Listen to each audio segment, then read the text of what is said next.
Retro Fandango. That's Retro Fandango. When it's Android over iPhone, and you can keep your stupid amiibo and always bashing on Nintendo. But that's Retro Fandango. That's Retro Fandango. Thanks, Retro Fandango. Oh, wow!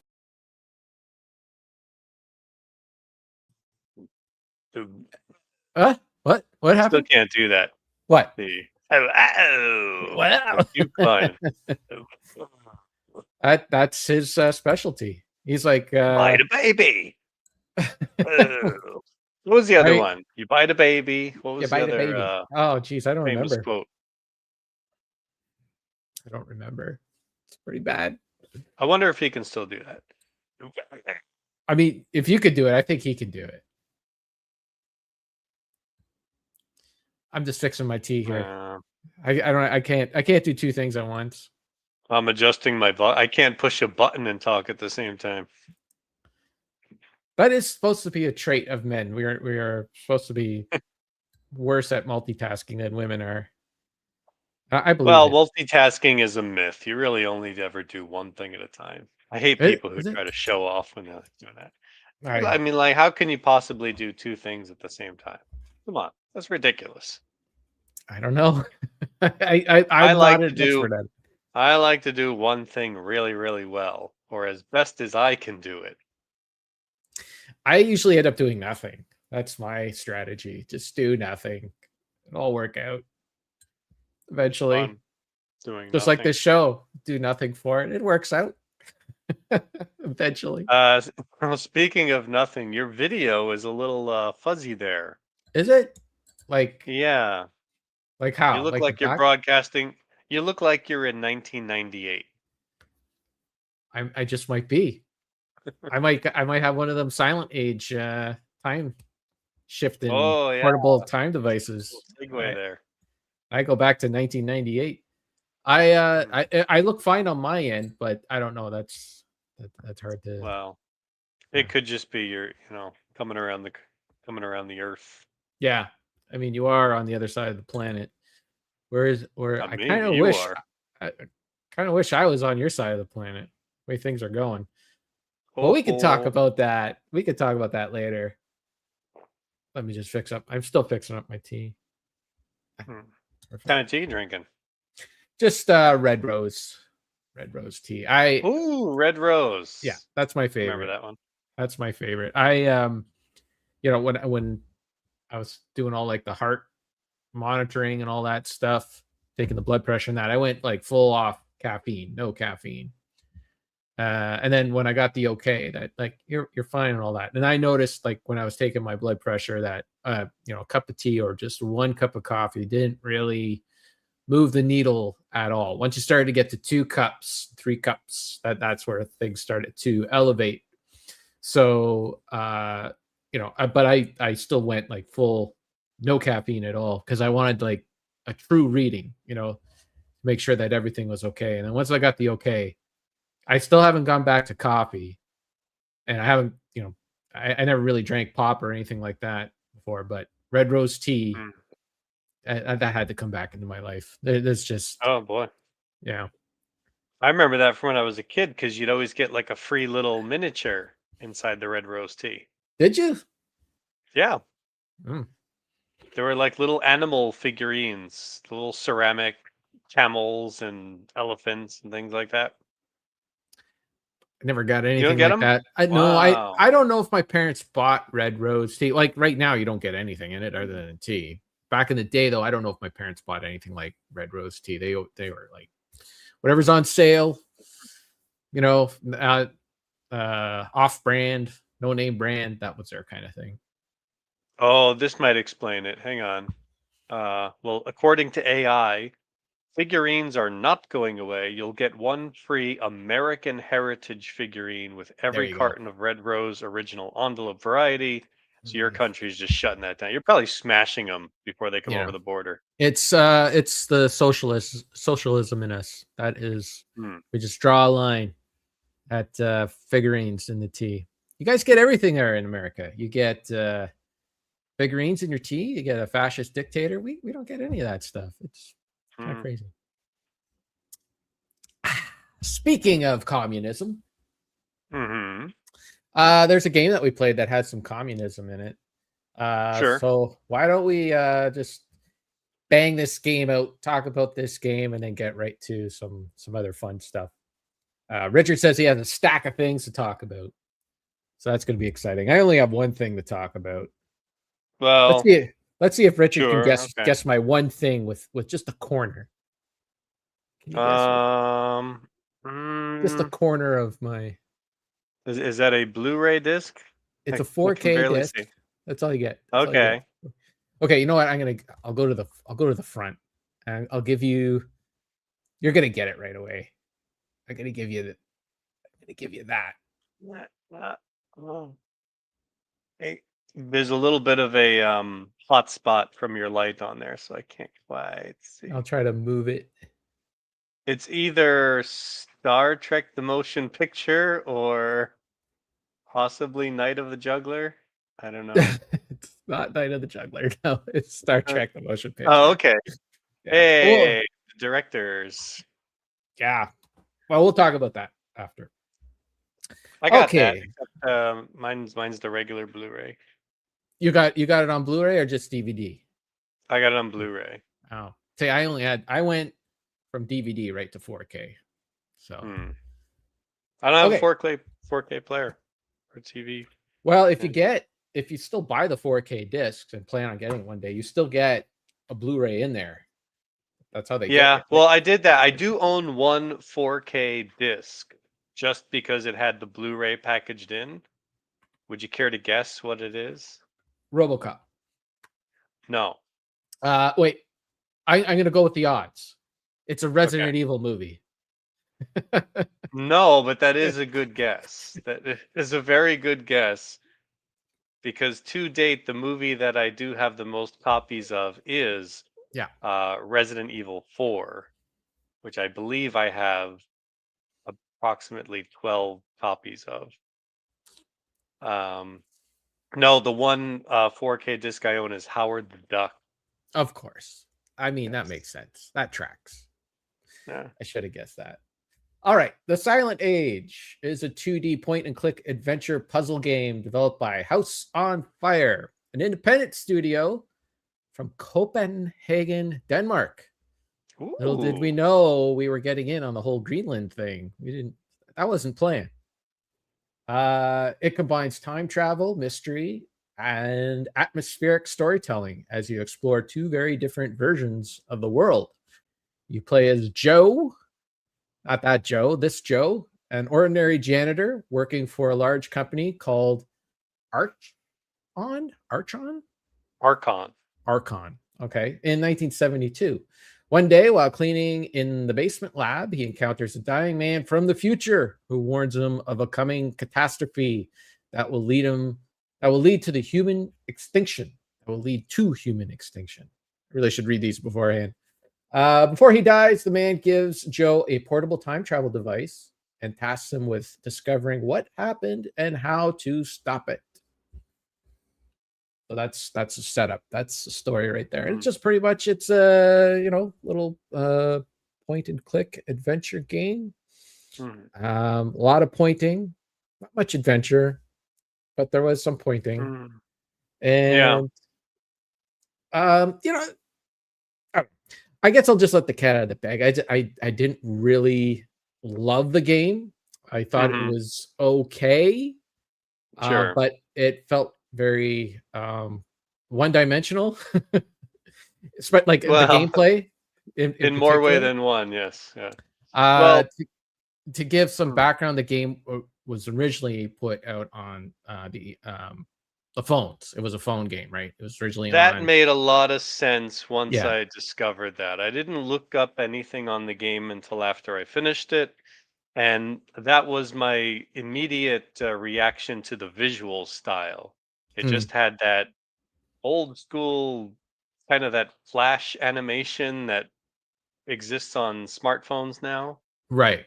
Very, very simple, not a lot of detailed animation, just like the arm moves, the item disappears, things like Right. that.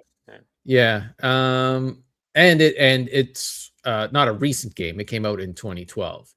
So Mm. this game did make a splash in 2012 when it did come out because it was a game that wasn't shovelware, I think, which was the majority of games that were coming out on phones then. Hmm. And it does have some quality. It does like, it's not shovelware. It's got some thought. It's got a little bit behind the story. Um, but as coming to it as a PC gamer, um, over a decade later, it it did leave me wanting. I did struggle to stay awake while playing the game. Now, in fairness, I would like put it off till late at night, and then I'm like, okay, I better get through a couple of chapters. It's not a long game, but even No. just playing a couple of chapters, which would take maybe 15, 20, maybe a half hour if you got a little bit stuck with something. But I would end up falling asleep in my chair here. And I get up and I'm like, oh man, I gotta go to bed. Um, so I think it's an okay game. And like I could see if I was sitting down on the couch, lying down on the couch and just, you know, on a tablet or something like that, relaxing, how I think I would like if that's the kind of game I was looking for, kind of thing, like a game to play like that, but to sit at my desk with the mouse and the keyboard and be all up on it, Hmm. it didn't really hold my interest as much as I thought it would. Even though I don't think it's terrible, it's just kind of okay. So what'd you Yeah, think of the I game, Richard? same. It really feels like point and click light. So if you've never played a point and click game before and this was your first one, it'd be a nice intro because it gives you the idea without it being overwhelming. And you're like, "Oh, I get it. I look around, I find an item, I have to figure out where to use it, I talk to people," which is the fun of those kind of games.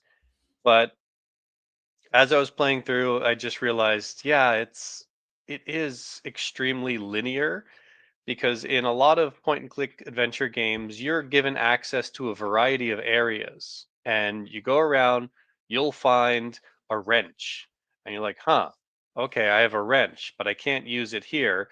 Let me go to three or four other areas and then, oh, here's somewhere where I can use a wrench. And then I'll get something from that that maybe I can't use just yet. I'll hang on to it for a while.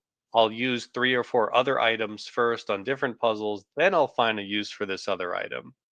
Whereas this game, you find a light bulb, okay, you put that light bulb in. You find the next item, you use the next item. It's extremely linear, and you're kind of locked down to maybe three or four rooms at one time. Each chapter, you're kind of within a certain small space. So there's not a lot of places to go. So one of the reasons why I messaged you and said the conversation might not take too long is that I don't think your experience, hey Rocket Sauce, is really all that different from my experience because there's nowhere to get lost. There's nowhere to feel like, okay, how do I do this? How do I figure this out? So pretty much you solve every problem in order. And maybe there's one or two that kind of kept me scratching my head, like, I'm not quite sure what to do. Oh, I didn't check this area. Oh, that's it. I go in there and push that button. So games like, I know years and years ago we did Escape from Monkey Island. Hmm. In that game, tons of humor, lots of quirky characters, different locations. You really hit yourself and it's like, oh, the red herring puzzle that had me, frustrated for a while. This one, you don't really get that. It's just kind of everything makes sense. The story is a little tonally at odds for me. It kind of has that. I think when you start it up, isn't the music? Isn't it just go? It has that kind of somber. Oh, Right. this is going to be something creepy and depressing. But then the whole Cerebral. time, yeah. But then the whole time, the character's cracking jokes, which is kind of what you want in these games. You want that, like you said, you get a little sleepy, a little bored. But if you have a quirky character and there's lots of fun animation and jokes and things going on, I kept thinking of. Did you ever play Day of the Tentacle? Yeah. Yeah, because that's the same thing. It's a time travel point and click. In that one, you've got three. You've got past, present, future, people in different time period, and you can, I believe, you could flush items in the time travel machine was like a porta potty, so you Right. could like flush items to each other. So sometimes you'll find it in the future, use it in the past. It had that extra layer to it. Plus, you could go to a bunch of different areas, so you weren't kind of spoon fed what to do. So this game, it kind of scratched that itch a little bit, but not too much. It just felt like, yeah, this is a nice entry level. Or I guess if you were playing it on your phone, which I can't imagine doing this on my phone, but I would kind of do that. Yeah. Yeah, and that's a thing like with the phone game, right? They're trying to balance a little bit of people playing this in bite-sized moments, not sitting down at a computer saying, I'm gonna play this game for the next 2 or 3 hours, right? Mm. On the tablet or on a phone, you're probably only going to play it for like 5 minutes or 10 minutes or whatever. You might have to turn it off. Like it's a distraction while you're doing something else, or you're standing in line to go somewhere, or you're on public transit or whatever it is. Like at any point, oh, I'm at my stop. I got to turn this thing off. So there is something that you have to balance with those kind of games, or these kind of games where, you don't want to be totally lost every time you turn on the game. So I get it. But I just why put it on PC then, other than well, we made a little bit of a Uh, splash on the phone, so let's I make guess some that's money. it. Yeah. Yeah, but I don't think it really worked as a PC game. Maybe as a phone or tablet game, I would have enjoyed it a little more. I would have appreciated it not being too heady, so I could just jump in and out of it willy nilly. But yeah, Yeah, I guess. I mean, it's one of those things, like, if there's not enough of a challenge to it, where you're not sitting down like, "Oh boy, how do I get this? How do I get in that room?" And, you can bang your head against the wall for a while. It just felt so like, okay. Kinda like, what are those games where you just jump, like it's running and you just oh yeah, like tap the endless screen? runners, Endless endless runner. runner. It kinda Yeah, had that little, like, at times I felt like "Okay, push this, right, yeah, tap, yeah. okay, tap." I get because in point and click games, there's no fear. Like it's not like when you're playing Super Mario Brothers that, uh-oh, I gotta watch out for the Goomba. Oh, I gotta jump over that. There's risk of death. Here you just stand there. If you can't figure it out, you're just waiting because nothing's gonna stop you. There's no like ticking clock of I better do it in a certain amount of time. Right. So without Even without a big challenge, it's just tap tap tap. Yeah, even though the game tried a few times with the story to make you feel like as if you needed to rush through something, like you'd run Yeah, into a so character and he's hurt and like, "Go get me this thing." I don't and you Yeah, don't so really I need to was rush it. wondering I was wondering if there was gonna be some sort of time element to it. Like, "Uh-oh, Mm, I better figure this out fast." But no, you just yeah. take your time. Yeah, and there But yeah, there I were guess. No, go uh, ahead. I was just gonna there are 10 chapters in the game. Mhm. Um, I think I would say 7 of them I just was on automatic playing through them. It was like I would get something and it was just like, "Oh, this is," guy would be asking, it was on the last level, but a guy would be asking for a piece of paper and a pen. So you just go find a piece of paper and a Yeah. pen. You know what I mean? There wasn't any Mhm. sort of like, "Oh, it's you gotta take a feather off of a duck and then go dip it in ink," and or Yeah, yeah, yeah, something like sure. that you would find in those classic point and click games. There were a few times, like I'd say like maybe 3 times I got a little bit stuck. Like I remember getting a disco ball at one point, and I'm going Mm. everywhere, and I'm like, I don't know what to do with this disco ball. Like this just doesn't make any sense. And then eventually, because usually there's something in the environment that would kind of direct you a little bit to say like, hey, this is something that's interactive or something like that. In this game, you get a portable time machine, that you can just go through two spots in time. You're either in the future, this dystopian future of 2012, or you're in the present, which takes place in 1987, and you can just hop it back and forth between that. And this uh, device, this time machine device, is solar generated. It's solar Mm. powered. So sometimes you have to find ways to lighten up a room, or find a tanning bed light and put it into a lamp or something like that in order to generate power for this thing. And this Mhm. one with the disco ball, it was just like hold it up in one of the rays of light that you would normally use to charge this thing to light up the room. And that one kind of stumped me a little bit because there wasn't anything special about the light. It was something that I've seen like a few times in the game already, and you didn't really interact with it. It was just there as a device to say that you can charge up this time machine thing that's in your pocket the whole time. Mhm. So there's a couple of moments like that I kind of got a little bit stuck, but for the most part, yeah, I was just on autopilot. Yeah. Couple little things that got me is, I mean, this is true of a lot of classic point and click games. And again, I know now that this was designed for a phone, so it might have a different feel. But typically, with a lot of point and click adventure games, you hover over something and then, the text appears, like to indicate that it's something you can interact with or pick up. Um, a lot of times it does, appear at a certain spot. Like there's a little text area where it'll show up. But my favorite point and click games are ones where you go over it and the object itself highlights to Mm, indicate that, you're looking at something, or the text will appear by your mouse.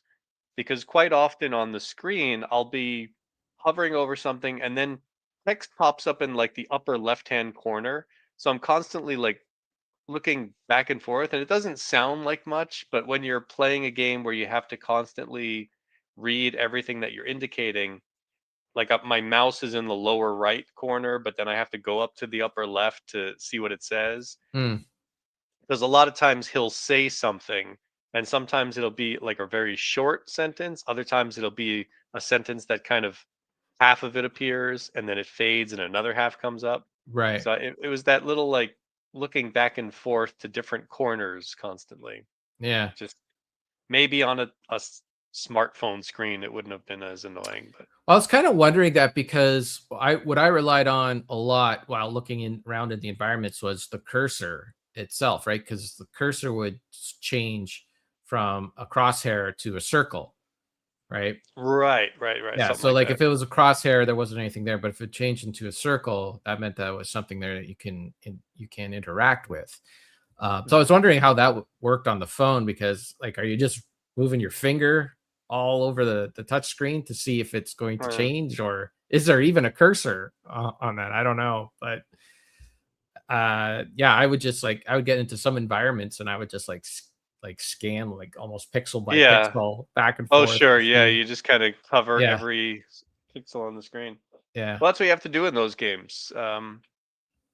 But yeah, I would have liked a little bit more humor and whimsy. There was yeah. stuff That about the definitely would have helped. character that I don't know. they made a point of having him be very antisocial or extremely shy at the beginning, which doesn't quite pay off. I mean, I guess the thing is that he's a janitor, but he ends up saving the world.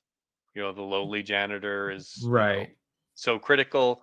But, when he's talking to the secretary and stuff, he's like, hello. Like, Yeah. yeah, it doesn't really play into it. He speaks fine later. It's not Yeah. like a big character Yeah, thing. they built that up. I think part of it, what I was reading is that one of the things that they wanted to portray in the story was that small actions ripple into bigger things later on, right? So he would do something small Mhm. in the past, and then it would affect the future. So I think the idea was that he's small in this company. He's just Yeah, like a little tiny guy, but still the stuff that he did had major ramifications. That was the sure, idea but it anyways. it doesn't really. I mean, he could have been anybody then. Anybody's small actions Yeah, and will have it a didn't big track impact. it didn't track, like you said, it didn't track throughout the entire Mm. game. They kind of seem to have abandoned that, uh, partway through, or Yeah, even and just then at the beginning.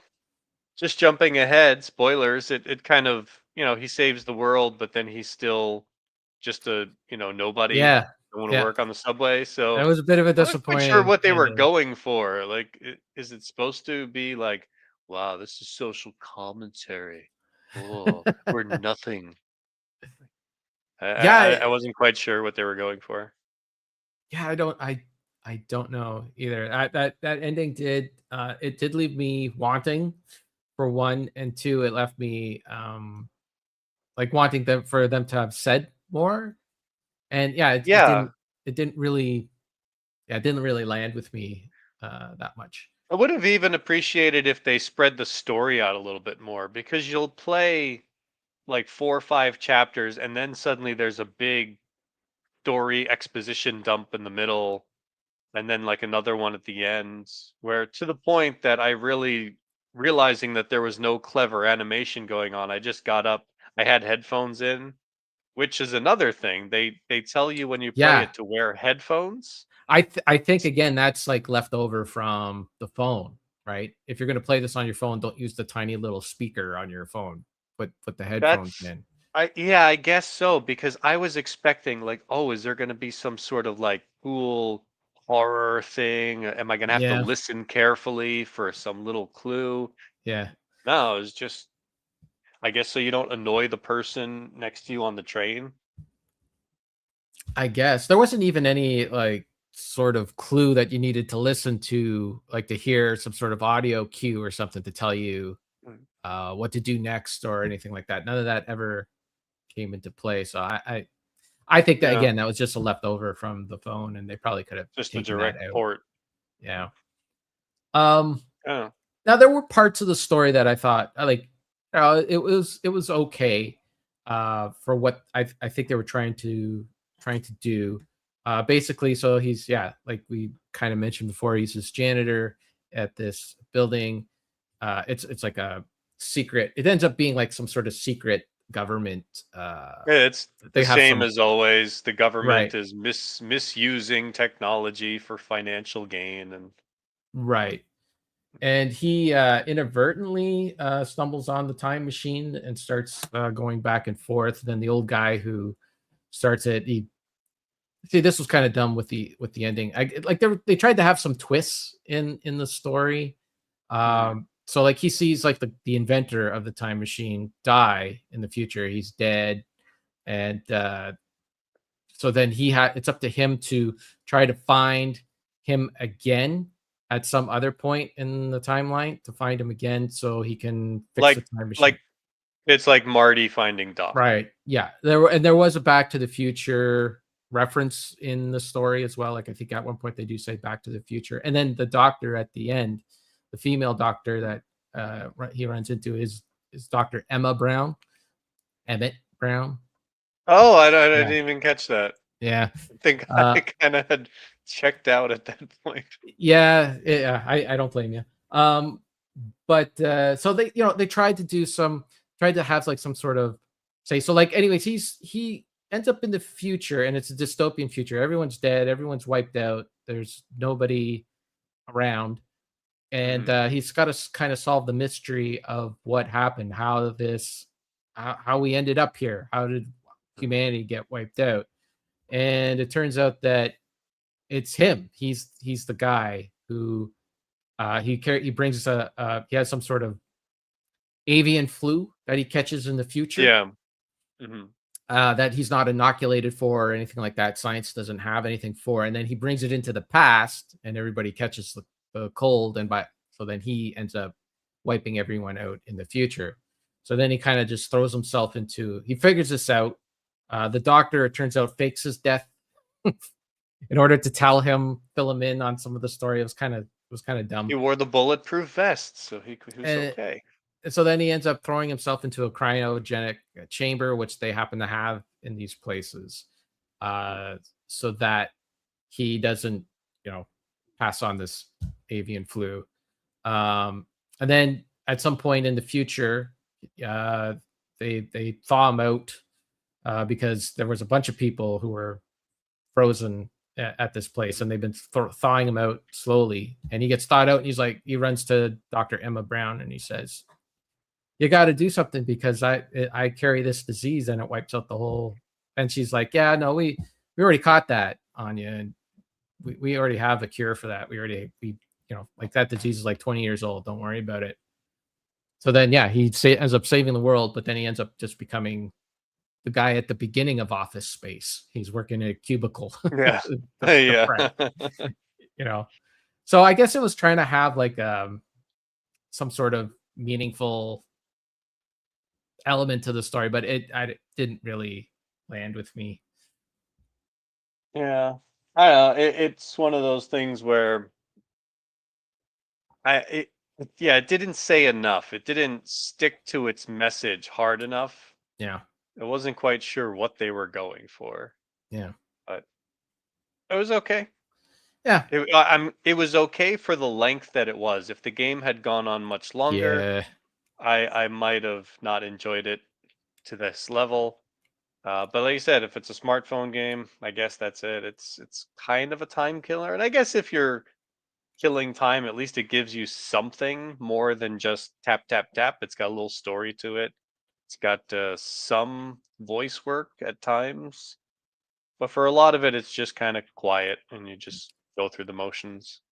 yeah. I did think that most of the voice acting was well done, except for the old like the professor when he was younger was fine, but then the old professor, I think it was just the same actor, and he put on the old man With the old voice. voice. Yeah, Yeah. Guys, we you could do sound like better than Mr. that. Anderson there. Okay, so yeah, I don't know. I put down some notes here. Like I said, point to click adventure game. Explore the scenes, collect items, use them to overcome obstacles. That's pretty much it. Rinse and repeat. And you only get like, Mhm. the thing you only collect is the thing for the next puzzle. Like there's like Yeah, I think you only ever have like maybe 2 or 3 items at most. yeah, like I would get like you get like this cool wrench, and it's like, okay, what can I use with this wrench? And you use it once and it's gone. That's it. Yeah, So which is fair. I mean, you use it for the puzzle, but it's typically you have one item and then the problem immediately comes up. It's yeah. like, okay, I'll use it here. Game uses minimalist art, ambient audio to set the mood and tone. I contrast the vibrant 70s with the bleak future. Yeah, I guess it kind of did that, I suppose. We And it, got we'll talk about the 70s pretty soon. and the time travel element, yeah, that I think just kind of going back and forth between just the two different time periods really simplified the whole thing. There wasn't like even like one other like third thing or something in there would be uh I A don't know, little make it a little, variable, sure. yeah, like mix it up just a little bit. Like so you could try different things. Like that's the other thing with like a classic point and click adventure game is that you would try different things in order to figure out what would work. And sometimes like well, dude, really old point and click games, you would accidentally do something that would screw up your game and you'd have to restart it. Thankfully, they've done away with that. But Yeah, there were a couple of those games. yeah, Oh boy. but like you'd get like a screwdriver and you would try it like this isn't going to work or only half work or something like that. This is not that at all. It'd be like, okay, you have a half-eaten apple now. You got to plant it somewhere. Just find where to plant it, kind of thing. So Yeah. There were a couple of times where I wasn't sure if I was doing everything. Like I'd advance to a next section and part of my brain would be like, "Oh, I wonder if there was something I missed, if there was some, extra thing or maybe if I did this differently, yeah, would there be a completely different ending? Would there be multiple endings to this game?" no, Nope. Looked it yeah, up. Everything is straightforward. And that was really bothering me because halfway through the game, I kept seeing like when you continue, you had the option continue or restart. So I was like, whoa, what happens if I restart? Does that mean there's something in there? Am I branching in different paths? So I never chose that option, but I looked it up afterwards and no, there's nothing to restart, which doesn't really make sense to me because you can't do anything wrong. yeah. I didn't get that. That's you must have did something in a different order or something Really? like that. Yeah. No, like on when it go back to your menu, like continue the game, Oh, in the and you see that menu. it's like a vertical menu Yeah, yeah, yeah. of chapter 1, 2, 3, 4, 5, Okay. Yeah, yeah, and yeah. it just gives you continue or restart. Yeah. So I was very curious, like if I restart, oh, maybe there are multiple endings here, but no, it's I don't know why you would need to restart a level unless you really weren't paying attention to the story and you wanted to hear it again. Yeah, or maybe you came back to do something. I know that there are Hmm. achievements in the game too, like on Steam and that. So maybe in order to get Really? those, you might have to reset something. Um, I don't know. Possibly, I don't know. Um, what was the other thing I was going to mention? Dang it! No, I forgot. It couldn't have been that important. I don't know. Well, I'm glad I played it because I always like point and click adventure games. And it did make me want to play more. Like it really makes me want to go back and play Day of the Tentacle, which I bought on Steam years and years and years ago, the remastered version. I've still Yeah, never put it in, so I played it not too maybe I'll long do that. ago on the Xbox, and it holds up. It's good Hmm. times. Okay. I think we covered it all. There wasn't too much to cover in this game. Oh, that's what I was going to say. I remember you were talking about not being able to get lost in the game. I did Hmm. run into one thing where I actually tried to run down a hallway, and the Hmm. game was like, "No, you got to go down to the end of the hallway because there's a noise down there. You got to look after that first." So that led me to believe that this game was not going to let you go off the beaten path for any, Hmm. at any moment. So there was an effort there to make sure that you don't get lost. But yeah, I'll say the same. I'm glad I played it because Sarah, I think, played this when she got one of her first devices. I don't know, 10 years ago at least, and this was one of the games Hmm. she said that was pretty good. I think she got it for free at one of the sale things or whatever. Hmm. Um, and of course, we got it for free on Epic Games. But Yeah. anyway, Well, one thing I will say, because I haven't played too many smartphone games, I really have. I try not to play any games on my phone. But years ago, I did play a couple of things, and I got to say, this is definitely the best of any smartphone game I've ever played. Because most of them are just tap tap, mindless tapping kind of thing. So I'll give it that. yeah, I played some decent uh, phone games. I can't think of one now. But yeah, this would probably be in the top 10. But I don't really play that many. I don't even know if I played 10 smartphone games. I Hmm. I mostly stick to Mostly like, they mostly yeah, they just feel like time killers. There's yeah. nothing Well, deep that's it. to them. You're just on the bus or waiting in line to do something, and Yeah, that's why I try to avoid them. If I'm gonna play a game, I want to feel like you know, like something has been presented to me. Like, hey, you're you're sitting down for a meal here, not here's a pellet while you wait in line.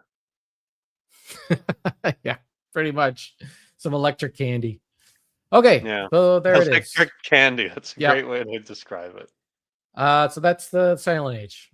Good thing we Hmm. took care of that. Do we want to? We could announce what we're doing next month. Right now, Do we know what we're doing next month? we're doing a movie Oh, okay, next right. month. Mm, Uh, so I think that's what we're going to try to do: a game and a movie, a game and a movie kind of thing. sure. So for next month, we're going to be doing the movie Hmm. called Night of the Juggler. This is a I thought we Richard were doing that today. today. No, Yeah. I don't. You s- I haven't watched it. You know what? I Oh, did. I okay. did make that mistake. I meant like do it in February. Like we're in February, so it's ready for March. So when are we doing the Great Dictator? Sometime down the road. Okay. All right. Yeah, we'll do that down the road. And then Mhm. I do have a game, but we'll have to talk about it later Okay. because I don't even know if you have it in your. in your library. But anyways, so next month, Night of the Juggler, which is a Richard pick. I know nothing about it. I don't even know what year it came out. What year did it come out? 1980. Well, there you go. Look, now you don't have to do anything this month. You can just sit back and relax. I don't know if it's on Tubi. I would doubt that it's on. All right, I'll just tell you one thing about it. It's a movie from 1980. It got a VHS release back in the day, and it only just got a like DVD, Blu-ray, 4K release late 2025. The only reason I know about it is because it played in a theater by me that plays those like weird little throwback movies and stuff like that. Right. As soon as I saw it, I was like, this is a Kevin movie. You gotta watch this. Apparently it's on Prime Video. That's in Canada, though. I don't know in the States. So that's like a step up from Tubi. I don't want to look too much into it because no, just go in cold. It's a good one to go in cold. So that's what we'll do. Okay. Now, what do we want to talk about next? We could talk about the world falling apart or Star Trek. What should you prefer? Well, aren't you gonna do the world falling apart in Star Trek? I mean, there is some overlap. Yes, absolutely. Okay. Well, I was very shocked that you said you did what you did. So I don't know where you're going with this. So well, you can get right into it. Curiosity got the better of me, and I did check out the new Star Trek. Star Trek. Gee, I can't remember what the heck it's called. That's how much of an impression. I got some Star Trek for you. Look at those friendly faces there. I wish that's what I was watching. What the heck was it called? That's pretty Starfleet bad, Academy. Yeah, that's right. Look at this. You got some Star Trek. I got old Dr. McCoy. Hey, right. He stays here right with me. His 5 minutes on the Next Generation, worthy of an action figure. Yeah, I did watch Star Trek Academy. I watched the pilot and I watched the second episode. The pilot I watched and I thought there was some things that were okay in it. I wasn't sure if what I was seeing was bad television or just pilot awkwardness.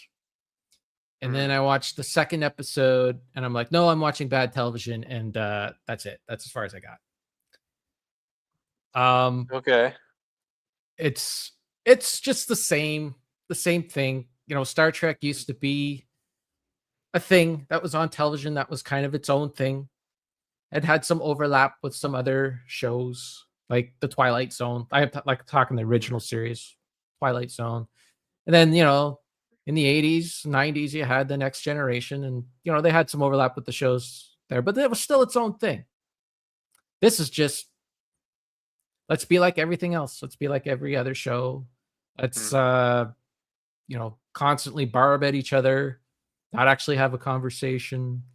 You know, quick jabs, just constantly quick jabs, random funny stuff. Then we got to fight a bad guy, you know, because it's Star Trek. So let's do that and then get back to quick barbs and wrap up the show. On to the next thing. Some things make sense, other things don't make sense. Like I watched the first episode or the pilot and I was kind of like, yeah, some stuff doesn't make sense. In the second episode, they meet up with the Betazoid. So there was something that happened, I guess, in Star Trek Discovery called the Fade or the Purge or the Blackening or damn, I can't remember it. Anyways, it's something that wiped out planet Earth. Planet Earth has wiped out in this future because Discovery started. It took place between Captain Archer and Captain Kirk, right? It was somewhere in between there, right? Okay. They were like 10 years or like Captain Kirk actually shows up. Like right. They run into the Enterprise. They run into Christopher Pike And then Christopher Pike goes and starts Strange New Worlds, and then Captain Kirk actually shows up on that show, and that's supposed to lead into the original series.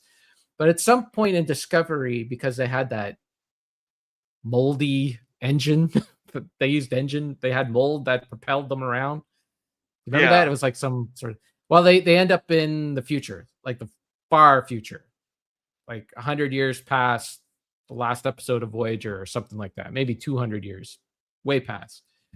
So that's where this show actually takes place like 100 years after that. It's in the far, far future.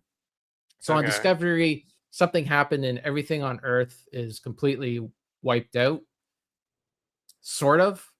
And then by the time we get to this show, stuff on Earth is coming back to Earth, like they've rejuvenated the planet or something like that. So the twist in this show is that the Starfleet Academy, spoiler alert if you haven't got to it, Starfleet Academy is a ship. It's the Athena. And it's a really ugly ship. I didn't like the look of it. It looks like a badge that you'd wear, like a brooch you would wear. And that's what they wear. They wear like this brooch that looks like the ship. And quiet, you phone. Phone's telling me that I got Retro Fandango to do. Thank you. So yeah, it's so the Academy is a ship, and they're all learning on the ship. So right away, there's just a bunch of characters, right? You got the captain, who's played by oh god, why am I doing horrible with the names? This is like that other podcast that used to be around. Remember that podcast? What the heck was that called? With Bill and Joe. Stranger Than Fiction. What the heck was the name of that thing? I can't remember. Anyways, it was 3 names. It was 3 words. Anyways, I'm not touching this. Let's see. Starfleet Academy 2026 series starring Holly Hunter. Holly Hunter's a really good actress. I liked her in Broadcast News and Raising Arizona, you know. And she's okay in this. Like, there's some good actors. It's just, you know, the writing not that great. Anyways, you got her. Then you have a full bridge crew on the ship. You got, like, you know, your communications officer, your helmsman, your pilot, the science officer, full bridge crew. And then you got the students. You got all the students. You got the quirky guy, the loud guy, the guy the cocky guy, all sorts of the girl who's smarter than all the guys, all the same things. And then you got the teachers. I think in that pilot I was introduced to like 30 characters, and when we got to the second episode, I forgot who half the people were. I'm like, who's that guy and all that? I don't know. Anyways, so we get to the second episode, and because they're trying to like build Earth back up, they also, like, the Federation is kind of fragmented a little bit. So they got to bring back some of the key members of the Federation. And one of them is the Betazoids. Betazoids, for whatever reason, kind of went like to the Federation, we don't want to be with you anymore. So they're trying to like bring them back. So they meet with like an emissary from the Betazoids, right? And he shows up. Now, I know that like a lot of people go on about the woke stuff in this show. I hate the word woke. I don't even know what it means. Every time I ask someone what it means, they just rhyme off a bunch of stuff that they hate. To me, that's not an explanation of what woke is. But I will say that they do throw in a lot of inclusion into the show. A lot of the inclusion is way into your face. Like, every scene is like diversity and people in wheelchairs and all that stuff. But that stuff's fine. It doesn't bother me. I don't care if the story's good. Who cares? But then they kind of let it take over the story a little bit. So they meet with these Betazoids, and the lead guy, the emissary guy, is deaf. He can't hear. So he has some technology to kind of help him along. Now, how do you think that this deaf person communicates with everyone else? He's a Beta Z, full Beta Z. Looks on at Troy, not Troy, just can feel emotions, but full on ESP, mental telepathy, whole bit. How does he communicate with other people?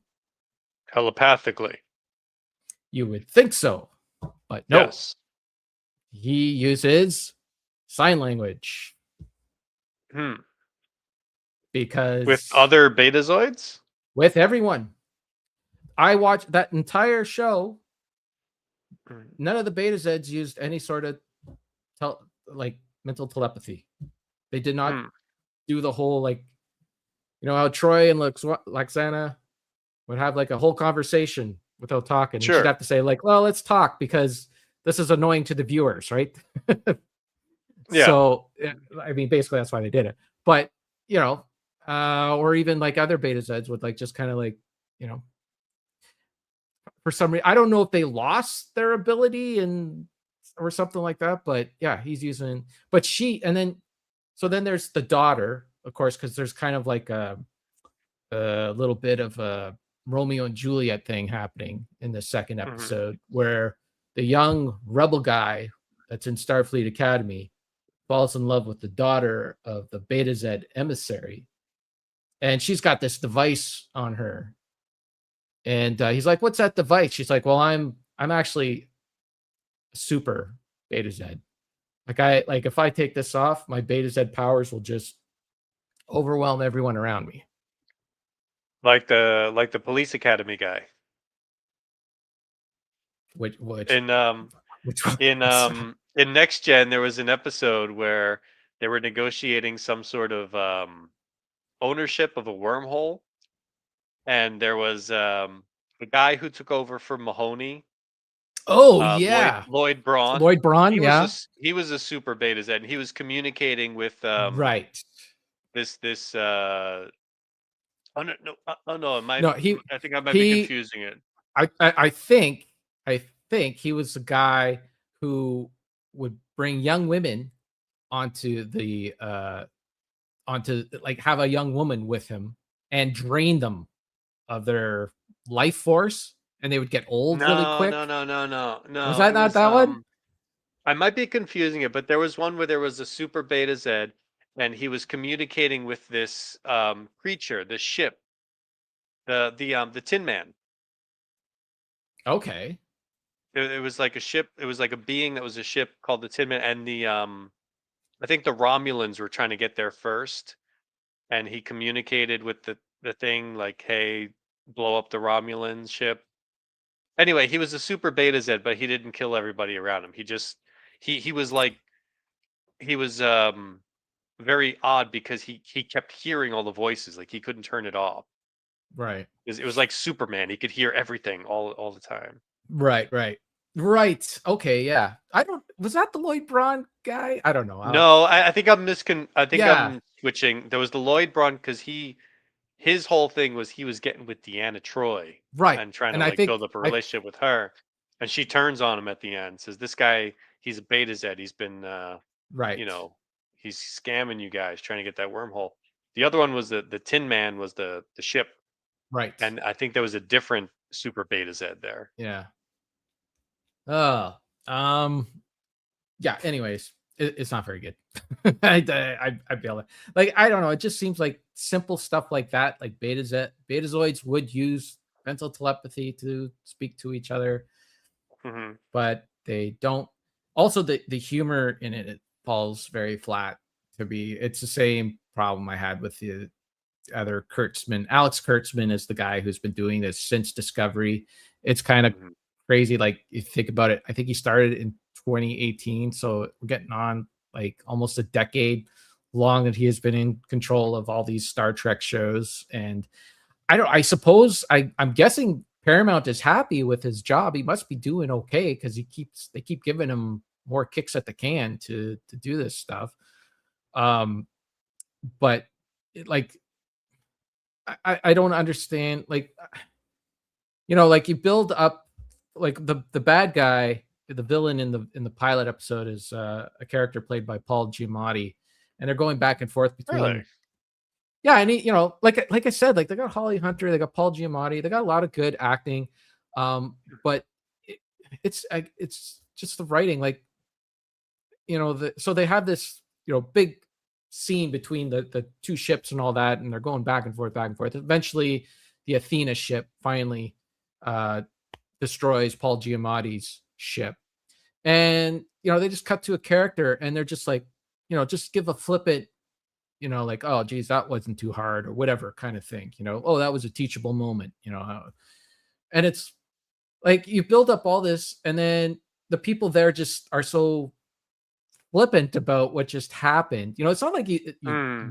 can't have a joke in there, but at least have the characters be like, "Oh, that was a teachable moment," or something like that. Like something a little more like if they're not into it on the screen, then why am I into it as a viewer? You know? Yeah, that I don't want to comment because I haven't seen it, and I don't want to just be like complainer guy. But it You're gonna feels like complain. a lot of. Well, I'm going to complain about something else, so Oh, okay. that works. I'm going to complain about the topic, in a much more general, broad way. It just feels like a lot of more contemporary film and television. I think I've said this before. Like the emotion isn't there. Yeah. It's like they're scared to give the characters actual emotion. Instead, everything is like you said, a flippant joke. Whereas you can have that a deep moment, a sad moment, a scared moment, but it every time they do that, it's like, we're not sure if this is gonna land. All right, put a joke in there. Like, you just have a sarcastic comment, Right. and Well, I even don't know. like just a build up, set up, and then give us a joke. Like as bad of a movie as Star Trek Generations was, at least it had a joke in there where with Data's emotion chip, right? They set it all up. Like he's got this emotion chip in it.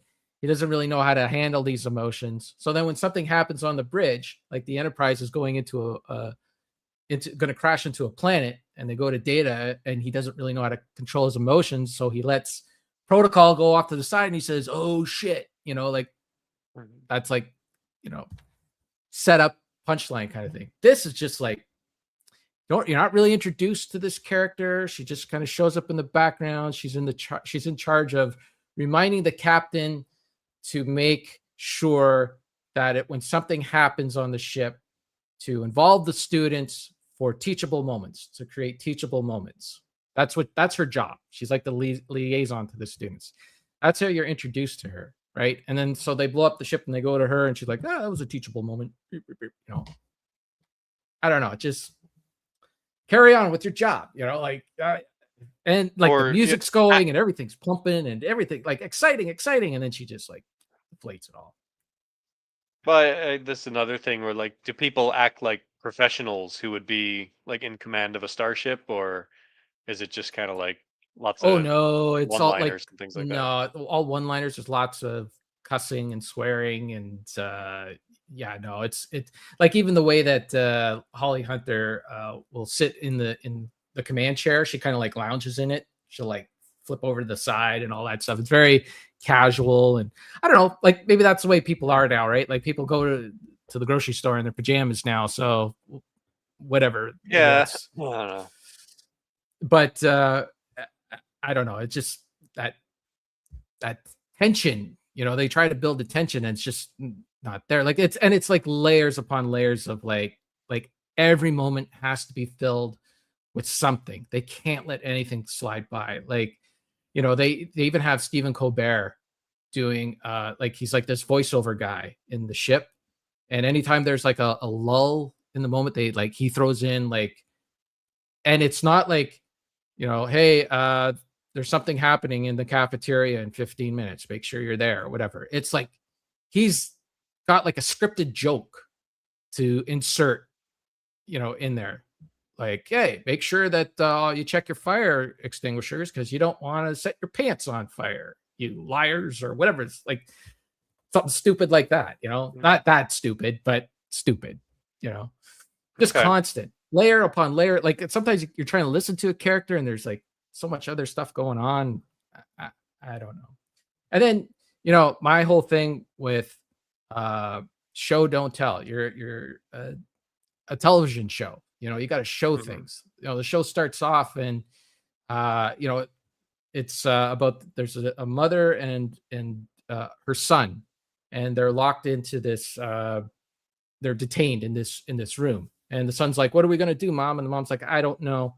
We didn't really do anything bad. We stole some stuff, but we were hungry, so that's why we stole this stuff, and we accidentally killed a Starfleet officer. So I don't know what's going to happen." And the kid's like, "Well, they're not going to tear us apart, are they?" And she's like, "No, it's a Starfleet. They're not going to do that." Right. So then they get taken from the detention center. And then it turns out the Paul Giamatti character is the one who manipulated this woman in order to get her to do something that and inadvertently killed a Starfleet officer. And then so Holly Hunter is like the one in charge. And she decides that, okay, I'm going to split you two. I'm going to split the mother's going to go off to jail and the son is going to go off somewhere else in some detention thing. And it's supposed to be, an allegory for what's going on at the border, at the American southern border, right? Splitting up families and all that stuff.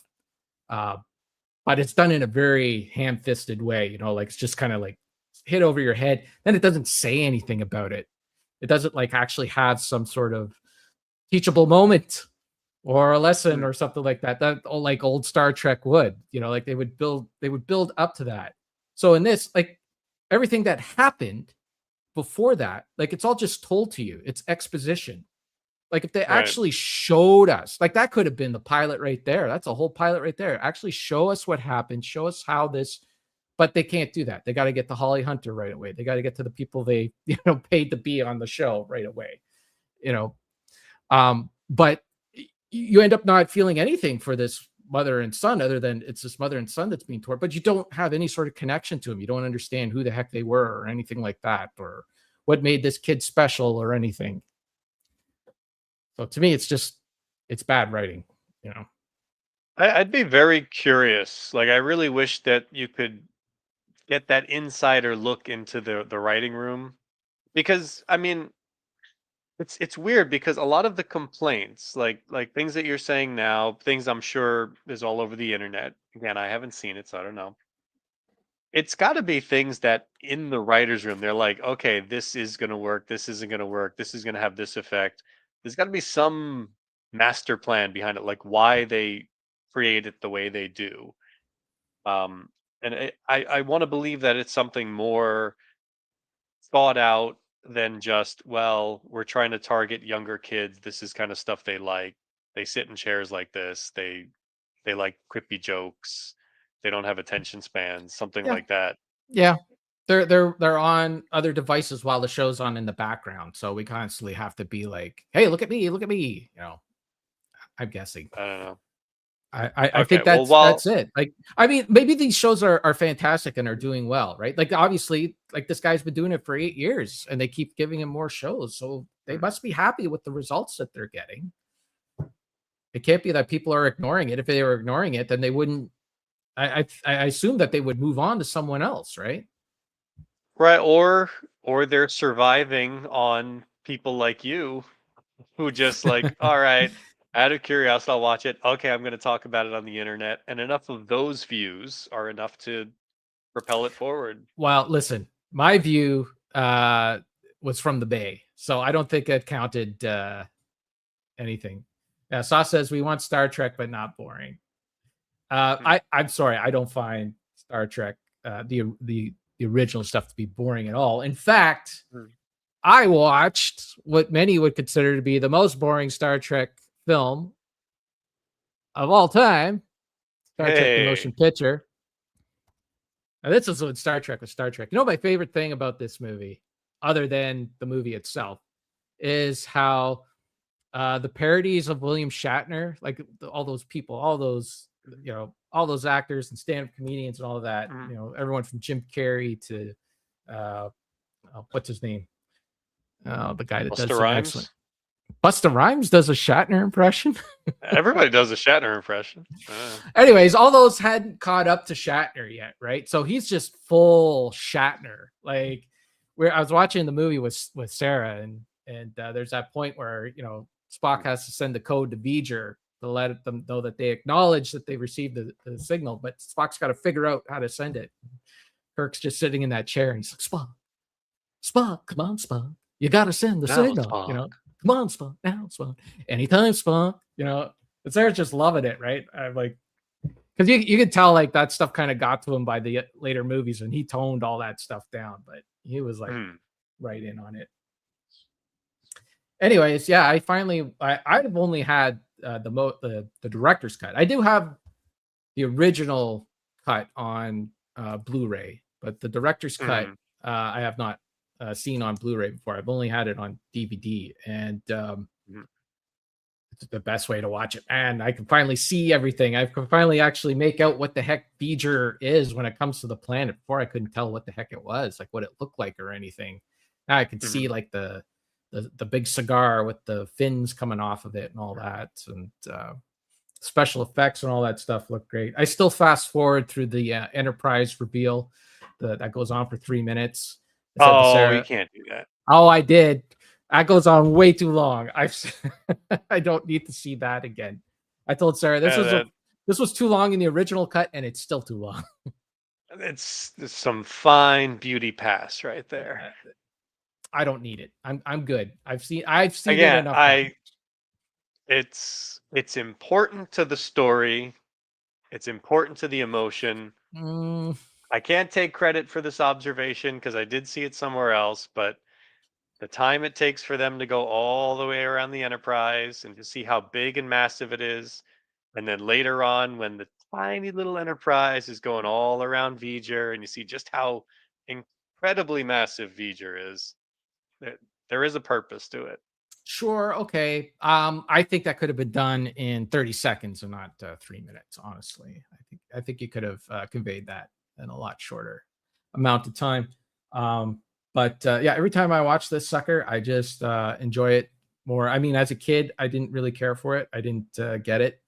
I remember getting this for Christmas one year and watching it with my parents, and they were into it. And I was like, oh, this is. Of course, I did have it was like a cut that had like an extra, I think, 20 minutes, 10, somewhere between 10 and 20 minutes. I've heard about that. There's like a super extended version. Yeah, that's what I had on VHS, and they go into V'ger, and it's like a half-hour romp in there, man.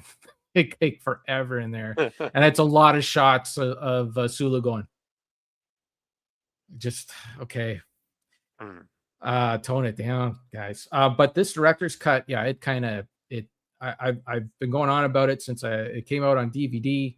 Robert Wise went back and cleaned up the story a little bit, fixed it up. It still does have its pacing issues. There are still some things that they could have really tightened up, but other than going back and doing reshoots, you're not going to fix a movie that was made almost 50 years ago now. So, but yeah, excellent stuff. I love it. You can't improve on fire photon torpedoes. Yeah, no, it's just like just little things that would quicken the pace up. Like Christine Chapel comes to the bridge and she's looking around. What's going on? And then Uhura has to say, "Oh, over here, Christine. It's Chekhov. He's that could have been like, get that out of there. Christine's on the bridge, fixing him up. We get it. She's got the medical equipment and all that. We get it. Could have moved on that quicker. Just little things like that I would tighten up. It's a fine movie. Nichelle Nichols was probably promised so many lines, and that was one of her lines, right? There you go. I still haven't watched it. I did pick it up on Blu-ray. I do have the original, like the theatrical cut and the director's cut, and I'm kind of curious though, because I don't know if I don't have a strong memory of watching the theatrical cut. So I kind of want to watch that one too, because I've watched the DVD of the director's cut a couple of times. So that's what's strongest in my memory. Yeah, I don't know if I've ever watched the theatrical cut, because I went from, I had it on VHS and it was that extended cut, and then I watched the director's cut, right? Or actually, I must have watched the theatrical cut at some point. I had to have. Anyways, that's what I had. I know I had on VHS. I had the extended cut, and then on uh, DVD, I only had the director's cut. And then yeah, and then I haven't seen it. I haven't seen it since then. The theatrical cut. I haven't seen it since, I don't know, maybe before DVD. Um, Hmm. but yeah, good times. Get it on All you. right. And I almost like I had it. I remember like this came out like I don't know, a couple of years ago, and it was on Amazon, and then it disappeared. 2022. Then it disappeared from Amazon, and I thought, oh, I might have missed that, and because it was like one of those, like it was still available on Amazon, but it was like absurdly high, like $75 or something like that. And then they must have cranked out some more copies of it because it went down to regular price again. So I jumped on it this time. So get it before it Nice. disappears again. Or it goes back into the Disney vaults, the Star Trek vault. Yes, Star Trek Vault.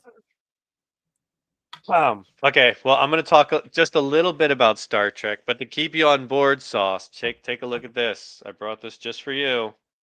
I finally found a copy of your movie because Nice. I didn't have a copy of Major League, and I lucked out. I got it for $1, so now I Wow. can enjoy this again. It was filthy. Like when I brought this home, one of my favorite things to do when I buy a used DVD is to clean it off, get a little alcohol and just all Yeah. over the disc and the cover and everything. A lot of brown, maybe like old tobacco smoke Oh, kind of okay. whatever was Yeah. on there. It was just greasy. Anyway, now I'm going to talk about Star Trek.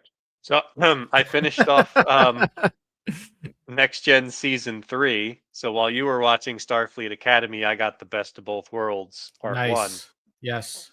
But then I'd watch all of the behind the scenes stuff, and um, there was a inside the writers' room conversation hosted by Seth MacFarlane, and he had four of like the primary Trek writers. I Did you ever think I watch did. that? I watched, I would say I watched probably about, for like it goes on for a while, right? It's over an hour. There's over an hour, yeah. Yeah. I think I watched like the first 20 minutes or something like that. Okay. Well, just if you ever have time to just put it on and listen to it, there's some interesting stuff in there. But a couple of little tidbits that I thought were very interesting. One is season 3 had the Sarek episode where he was losing control of his emotions. And apparently there was a big fuss over whether or not they could say Spock because Right.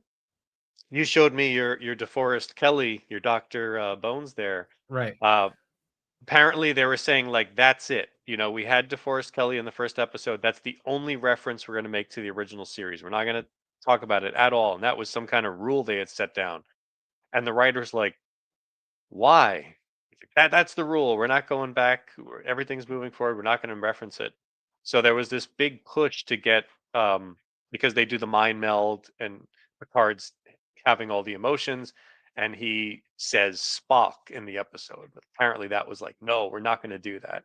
And then of course later on they get Spock actually shows up and Scotty, and they kind of reneged on that. But apparently that was some kind of rule. The other interesting tidbit was that the writers were really pushing to kill Riker on the show because the Best of Both Worlds is like a fantastic Riker episode. It's really like the best Riker Mm-hmm. episode of him Yeah. confronting that, like, I have to make these hard decisions. Why don't I, want to accept a captain's position?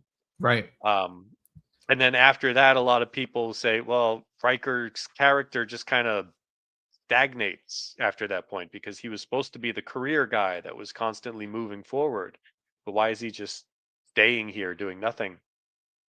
So after I forget what season it is, they have the transporter accident that creates a duplicate, Thomas Riker. Right. The writers are saying, hey, what if we kill Will Riker and have Thomas Riker come in and take his place as a way to reset the character, which they didn't explain in much detail. I don't even know if he still would have been like second in command or anything, but as a way of just fixing that of like, why is Will Riker stagnating? Let's just kill him. That's Bring in Thomas almost Riker. that feels Huh. very soap opera y. It does. So I don't know if it really would have worked, but yeah, they basically cut that. Said no, we're not doing that. Like, you just accept it. I Mhm. mean, look at Chekhov. I mean, he was like a commander on the Reliant, and then suddenly he's just back to being, Mr. Navigator by Star Trek Five, right? Yeah. Like Well, they it's whatever kidnap they him. needed. They kidnapped him for three and four, but then like, yeah, he should be like being a command somewhere. It's like Sulu was, Worf coming back for the yeah, movies. Like, just had to get him in there somehow. yeah, yeah. So it's either like, do you want these characters around or not? I mean, it's a TV show. You gotta, accept Mm. it or not. See, that's kind of stuff that I get. Like, okay, they gotta deal with that stuff. Beta Zed's not telepathic. Beta Zed's not using telepathy. That doesn't make any sense to me. Mhm. Well, Okay. remember there was also the episode where there was there on Next Gen there was an episode with a character who was deaf, but he had like the three muses or something that he would Yep. speak through. Yep. And that That's right. actor was actually deaf. So, Yeah. That that makes was that like made the sense. But they weren't beta. He wasn't a beta Z either. He no, it was did. something else, but he had a way of communicating with them. Yeah. Yeah. And it made it visually more interesting, like to have other people instead of, subtitles Yeah. or It was something like almost that. it was almost like an episode of Herman's Head. You remember that show? Yeah, yeah. Because one spoke uh emotionally, another spoke logically, Yes. and I can't remember what the other one was. Uh Fashion or something like that. or analyze or something, or yeah, But something like yeah, that. Herman's Head. Yeah. That sums it up. Yeah, that was those were good episodes, man. Clever writing, good stuff. Let's do that. Let's do A lot that of for good Star things. Trek. When you make your next Star Trek series, Alex Kurtman, watch some old episodes. I mean, like the Orville, they get it. They do it. They got it like down perfect. And there's tons Seth of jokes. MacFarlane is a huge Trek fan, so that's the thing. That's the difference between a fan and someone who, hey, I like this idea. I'll do Yeah. something with that. Although, and then on the other hand, like the Orville struggles to get any sort of fan base other than me, I think. And then I don't know, that Star Trek's still around, so I don't know. Maybe I just don't know what I'm talking about. I have no clue. I just like what I like. Yeah, I've given up. That's why I go out and I buy stacks of old physical media Yeah, so let's I see it. can watch things here. Let's see it. Well, I had the Major League. Yeah, um, oh, I'll mention this one real quick. I did watch Borat, and it was hilarious. that's a great one. So Yeah, I'm very very, nice. very entertained with that. Which I'm guessing is kind of dead because you can't Yeah, bring a character that well known back and have anyone react to him without faking that's it. why he kind of switches characters. Like he did the dictator after that, and like yeah, Borat just became too big. Although he did do a Borat 2, and geez, I can't remember. The way around it was that he got his daughter to do the Borat stuff, which is pretty wild. Like she gets Rudy Giuliani in an incompromised position. Okay, all right. Yeah, Don't tell yeah. me anymore Oh because yeah, someday yeah. I'd like Gotta check out to watch all Borat this. too. Okay, well, I have another two here. I don't even know if you've ever heard of this franchise, Fortress 2. No. Sorry, Christopher Lambert. Christopher Lambert. Yeah. Fortress, the original, is to be trash for me because that's where I first saw it years Hmm, ago. It was a Stuart Gordon film who did Reanimator and a bunch of those other H.P. Lovecraft right. movies. Dagon, the Yeah. fish people one. Yep. Yeah, I like that So movie. he directed the first Fortress and I saw it years ago, and I thought this is pretty good. It's kind of cheap. I think it was before I knew who Stuart Gordon was, but it was pretty entertaining. It had its problems. It was, low budget, cheap, like all of his movies, but there was something to it. And so I found the sequel and I watched this, and same thing. It's really cheap. It's not Stuart Gordon. Somebody else did this.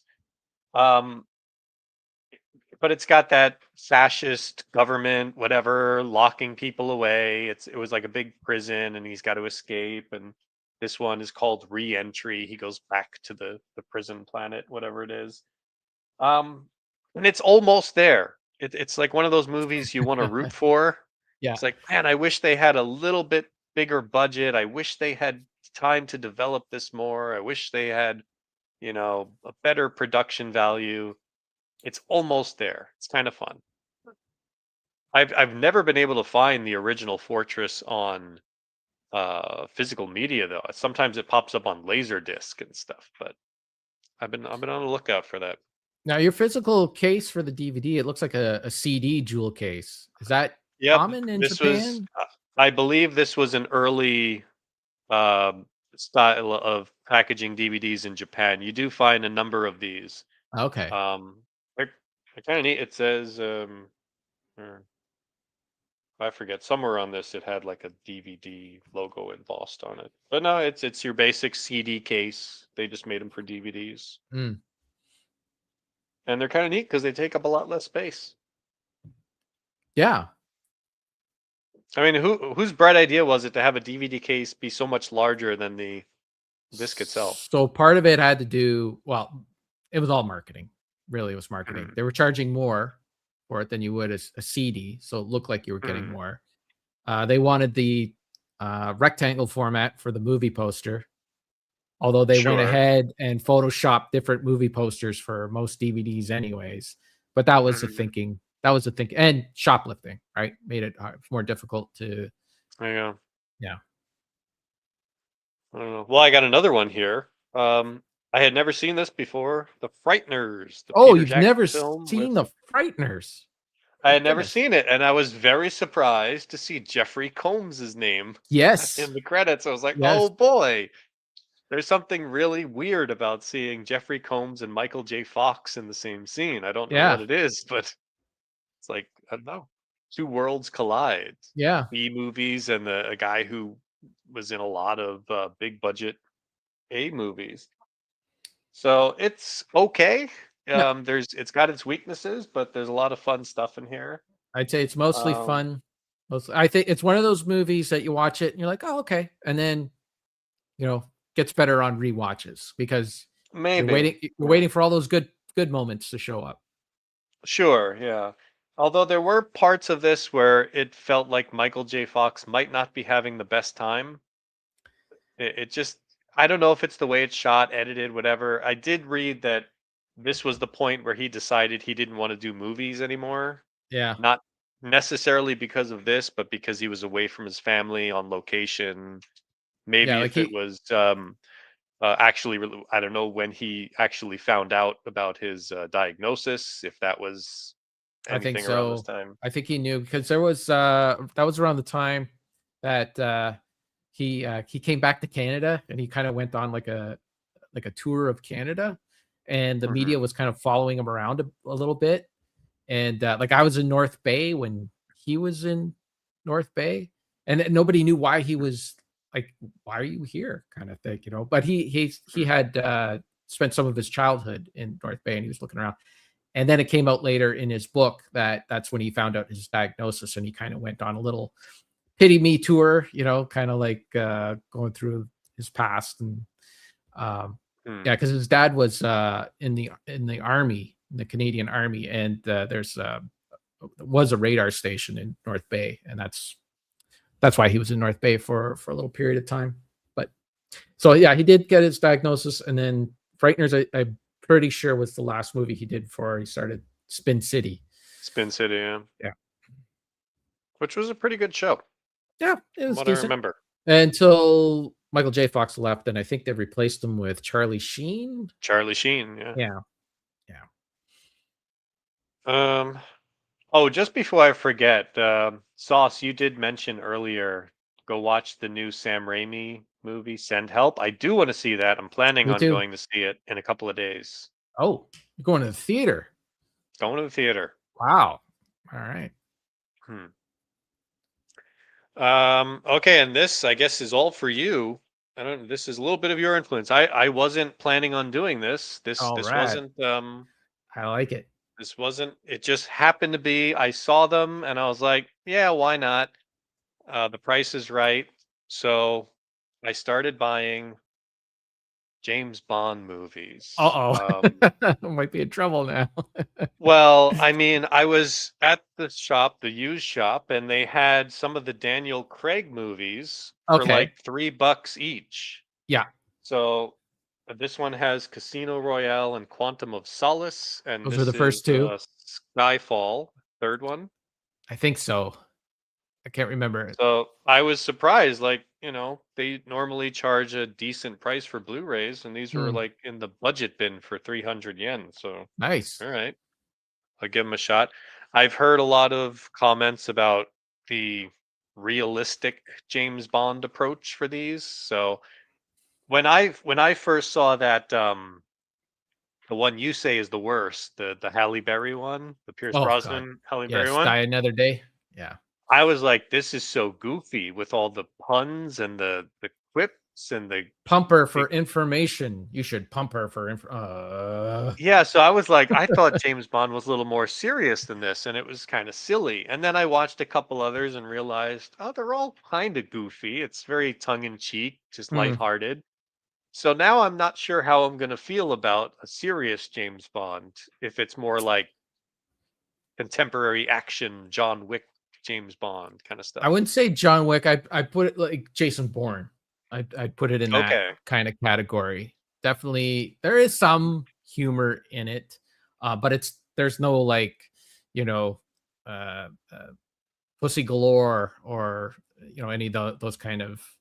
I Hmm. think like Vespa might be the one name that, and that's like just the name of a motorcycle, right, or a moped or something like Okay. that. So there's not as much of that uh, heavy, hammy stuff. Um, Okay. Sauce says there's like two good Craig movies. I disagree. So the key to those Daniel Craig movies is that they're like other like the older James Bond movies. You could just pretty much just watch them in any order. They don't really interconnect that much. There's a few things here and there, but for the most part, like you could just watch any old Sean Connery or any old Roger Moore movie, and or Pierce Brosnan, and they don't really overlap. Those Daniel Craig ones you will want to watch in order. There is a continuation, like a continuing Mhm. story, and there is a lot like going on, and they will reward you, for watching them in order and remembering what happened in the previous movie.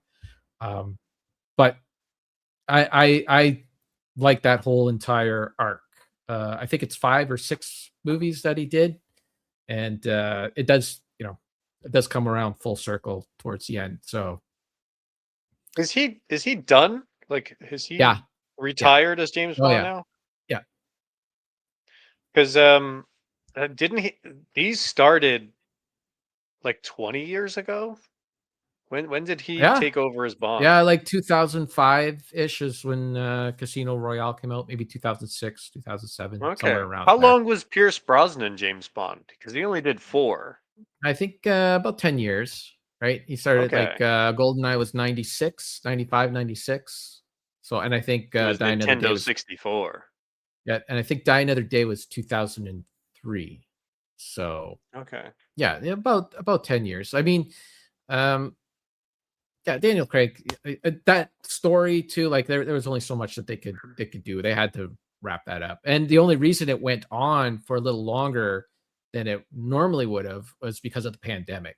I think the last movie was Sure. supposed to come out in 2020. Or sorry, it was supposed to come out in I think in 2019, but they delayed it for some reason. I can't remember what, but then they said no, it's going to come out in 2020, and then the pandemic hit, and then they ended up stretching it for another 2 more years. But the movie was done in the can already for 2 years before that. So 2, 3 years before that. So Hmm. And then Okay.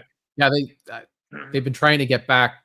Like I don't know. I've heard rumors that there's somebody coming back to play it. I don't know. I haven't been following it, but like any so yeah, Daniel Craig, I would say too. There's like his character, his version of James Bond stayed, uh, consistent throughout the movies that he did. So if you enjoyed the first, you'll probably enjoy the other ones. And Sauce is right. Like there are some, like they're not all great. Like some were kind of some were a little less than others. Um, but I mean, it's James Bond. Like for me, like I'm watching James Bond. So Mhm. um, Okay. and then Well, so like with the other guys like Sean Connery and Roger mhm, Moore, like they kind of start like Roger Moore, especially like the first two movies that he did were kind of serious. There were some goofy parts in them, but they were kind of serious. And then by the end, he just got way out there. Like by the time you get to like he's out on the Golden Gate Bridge fighting bad guys and stuff, like it's just comical. So then every time they bring on a new James Bond, they kind of reboot the character a little bit, right? And they make him a little mhm, more serious. The other thing too is like it's like like if James Bond fights a villain in movie number 2, well, in movie number 3, you got to make the villain a little more powerful because we all remember how he already fought this guy, mhm. or fought someone that was just as powerful or whatever. So you got to give him some sort of element. You can kind of see that evolution in the Roger Moore ones, like where he fights the one guy on land and then he fights the next guy on sea. Well, where do you go from there? Well, you got to go out in the space, Hmm. I So, liked Moonraker. I mean, Moonraker is a funny, fun, goofy movie, Mhm. goofy action film. It's not a great James Bond film. I do It like it is as a well. I do find it it is fun. a beautiful looking film. It's shot really well. I was Yeah. impressed by so many of the great like areas that they have where everything is in focus. It's just these massive master shots and just everything crystal clear. It's great. Yeah, no, Well, it's well made for mm, sure. mm. Those Daniel Craig movies I found were on like the regular shelf. There was kind of like, we got some movies. Some of them are expensive, some of them are cheap. Then I went back to the real budget area Yeah. and into the junk bins, Scooping and up the that's where I trash. found. That's where I found The World Is Not Ah, Enough, a rental yeah. version, Oh. and look what's back. Die Another Day. Why are you doing this to yourself? Because it was $1 and I figured, hey, I'm buying James Bond movies now. Uh, So I kind of want to rewatch that through the eye of someone who now understands James Bond is supposed to be a little goofier and stuff. yeah. Maybe I'll like that movie a little bit more. Yeah. I still Uh think the idea of an invisible car in the snow is ridiculous because there's no way you're not going to get snow on that vehicle. Um, but that's just me. Maybe there's some high tech thing that melts it and stuff. I don't yeah. The world is not enough. I know. Mhm. find that to be a fun one as well. It is goofy. Um what's her face? That's in it. Oh, what's her name? The one that was married to Charlie Mm, Sheen, Denise Richards. She has a really like mhm. lame character and the acting is like oof. But it is fun and goofy. It is. Um okay, you got anything else or That's everything I brought. That's everything I okay. have in front of me. Well, hold on to your hat, ladies and gentlemen. Hold on to it. Get ready. I have a treat for you people who stayed through all that Silent Age talk and Star Trek talk. I got a real treat for you because Mhm. I watched a brand new released in 2026, made in probably 2025 Predator movie Oh, okay. and I enjoyed it. Really? I would even go as far to say, as this movie, I don't want to build it up too much because it does have some issues and stuff like that. But it was not only the best Predator movie I've seen since the 80s, but I would go as far as that entire Predator Alien universe. It's the best one I've seen since the 80s. I would say the best Better than Alien. Predator 2? That was It's 90s. it was better. It was better than Predator 2, and I enjoy Predator Wow. 2. Predator 2, but it's like, Predator 2 is a little goofy fun, right? Um, Sure. so this movie, it was. I gotta warn you, like when it starts off, it had a little bit.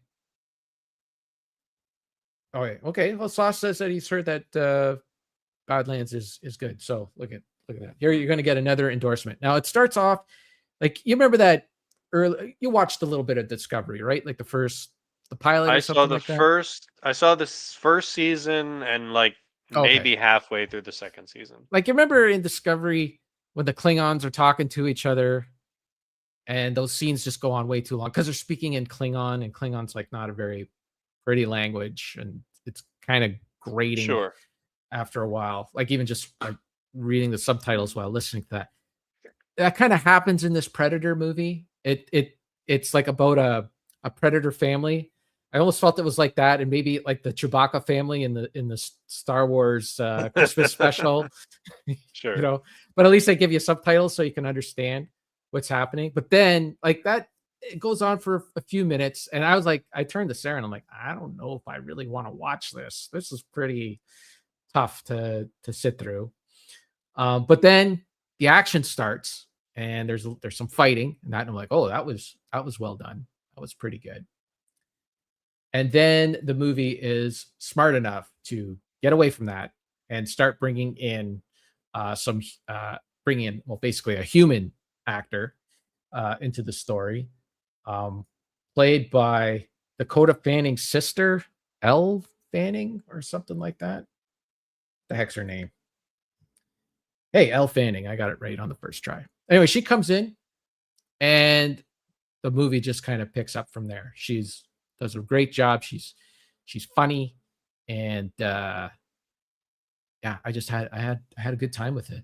A lot of good action scenes. There was a lot of questionable CG happening, a lot of green screen and stuff that you're just kind of like, ugh. I wish we could get away from this and do some, do a little better job with this stuff, because it was done by the guy who did the last Predator movie, Prey, which I didn't really care for, and that had bad CG in it as well. But there are some fun, creative scenes in it. It was good. It was a good Predator movie. So I recommend that you go check that out. Predator, Badlands. I don't want to give too much away. I don't want to say too much. And I don't know. I might be off on it. I might be completely, out to lunch on this movie, but I wasn't expecting much. The bar was low. I was kind of like, I don't know. And then it started to get good, and I enjoyed it. I was on the fence about that because I heard, that a new movie was coming out, and part of me was just like, it's another rehash of another old property. It looks like it's starring a predator and a robot. So, is it going to be just a lot of like nonstop predator action? I let it pass. But hey, maybe now I'll check it out. Check it out. Check it out. It was good fun. Okay. What else have I watched lately? Watched the Star Trek. I've been watching the oh yeah, I guess we should mention the passing of Catherine O'Hara. I did watch Waiting for Guffman in her honor. You heard about that, right? That she had passed away. Yeah. No, I didn't, but I saw a lot of posts about her, and then I saw one that was like, "Oh, this hurts." So I was like, "Oh, okay, I guess she died," but I never officially checked on it, and now you've confirmed it. Yeah, she passed. And that was sad. Sauce wants to know if there was a talking pie in the That's a Predator movie. Simpsons reference. Oh, what the heck? How can you not know anything he says is a Simpsons. I'm Simpsons like, reference? I'm That's the racking my second brains. one already. I'm trying to think if there was a talking pie, What and I'm was like, the other what? one? Jeez, help me, Simpsons. I'm old. Oh, sorry. Anyways, Catherine O'Hara, fantastic actress. I mean, she A was in all photo of those. Sean Connery signed by Roger Moore. That was the other Okay, one. I did Right see there. that one. I did see that one. Yeah. She was a fantastic actress. She's great in all those Christopher Guest movies, Waiting for Mhm. Guffman, Best in Show, and A Mighty Wind. There's also For Your Consideration, which wasn't the best, but she was great in it. I even went back and looked at my letterbox review, and I did say that she was good in it. Then of course SCTV, Home Alone movie. That scene, like to me, John Candy and her in that the back of that U-Haul truck, that steals the show for me. Yeah, and then Schitt's Creek, which she was fantastic in as well. So Canadian icon, Canadian legend, comedic legend, Catherine O'Hara. Gonna miss her. I've been watching the Oscar-nominated films, and Mhm. I don't know how much people are into it, but you can go on my letterbox and check out. Some of it's been really good. Some of it's been kind of crap. I did watch this Rose Byrne. She was nominated for Best Actress in a movie called "If I Had Legs, I'd Kick You," That's a and good title. and it stars. See, I'm doing this for sauce. It stars, co-stars, in a serious dramatic role, your boy Conan O'Brien, and Really? yeah, and he does a decent job, Hmm. pretty good. But the movie itself, I enjoyed it. I thought it was pretty good. Um, Sinners was the big movie that got all the nominations, but it had vampires in it, so I didn't care for it. I just can't get Is that into what it is? vampires. It's a vampire movie? It is a vampire movie. It starts off as like a startup, like they're starting up a business. I'm like, oh, I'm getting Hmm. Ghostbuster vibes here. We got to get this business going, and then vampires show up. But I suppose that's the same in Ghostbusters. Like if they were vampire busters, and then they get on, like Hmm. that would be great. But I don't know. It just wasn't for me. I'm not. I like. I like Dracula Dead and loving it. That's my vampire. I love that movie when it comes to other vampires.